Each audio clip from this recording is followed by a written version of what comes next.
again, you know it's the biggest component of your removable partial denture, which joins the one side of the arch to the other side of the arch. Ideal requirements, it has to be rigid. Very, very important. The major connector has to be rigid, because if it's flexible, it absolutely destroys your main aim of a cast partial denture. Vertical support, a means of indirect retention, as I explained to you, that it can also function as an indirect retainer. Opportunity for positioning the denture base when needed. It should be self-cleansing and not allow any food accumulation. So these are, again, the ideal requirements, a must important mention. Now look at the diagrams. Let's begin with a simple one. The maxillary major connector, single posterior palatal bar. On your left, you can see the clinical diagram of actually the framework. On your right is your schematic diagram. So the first one is a single posterior palatal bar. The second one is your palatal strap, which is more broader. Then you have an anteroposterior palatal bar, a very, very favorite kind of a major connector, which is very, very commonly used. Anteroposterior palatal bar, very rigid, very beautiful, less metal coverage. That's something that you must know. Then we go to the next. That is a horseshoe or a U-shaped connector. Very less used now because it's flexible and we don't want flexibility, we want rigidity. Then you again have a modification of an anteroposterior palatal bar, which looks like a closed horseshoe, or it's also called as an anteroposterior palatal strap. And finally, the complete palatal plate. So these are our different kinds of major connectors.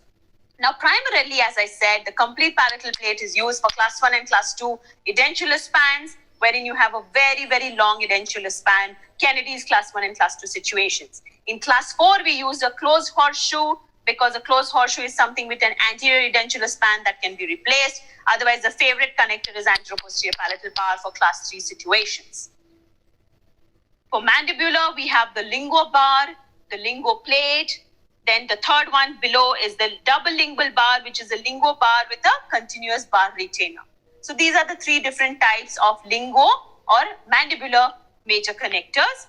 The sublingual bar and the labial bar are less frequently used because they are very clinical scenario specific, and they are very difficult to maintain hygiene. So more particularly, you must know lingo bar, lingo plate, and double lingual bar used in periodontally compromised situations. Lingo plate used in class 1 and class 2 situations. Again, lingo plate acts as an indirect retainer. And when the sulcus extension is deep enough, you can use a lingo bar.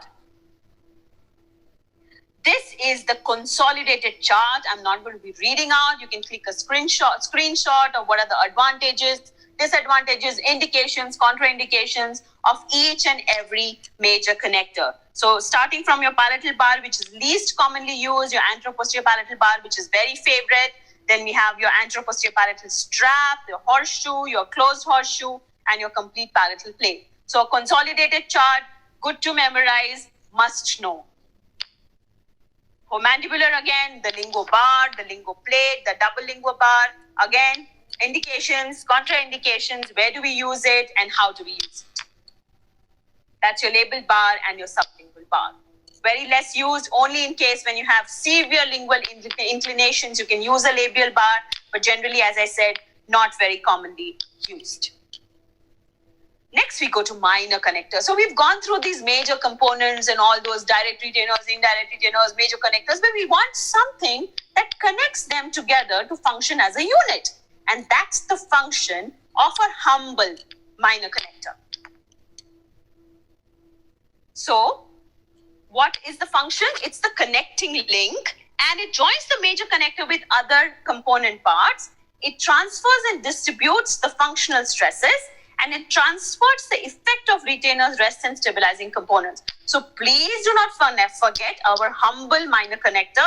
It's a very, very important component because it connects all the components together. How does it look like? That's how it is. It joins the clasp assembly to the major connector. As you can see here, this is the major connector. That's the clasp assembly, and that's your small minor connector, which is joining the major connector to the minor connector. Next, we have it joining to the auxiliary rests, then the denture base to the major connector. So remember that your denture base also is a minor connector because it's not a part of your major connector.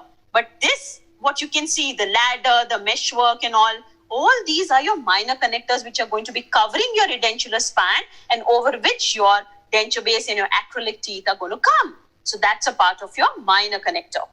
This is how they look like. See, the ladder, the lattice, the beaded, the nail head, these meshworks, these are all different types of minor connectors which are covering your denture base area to the major connector.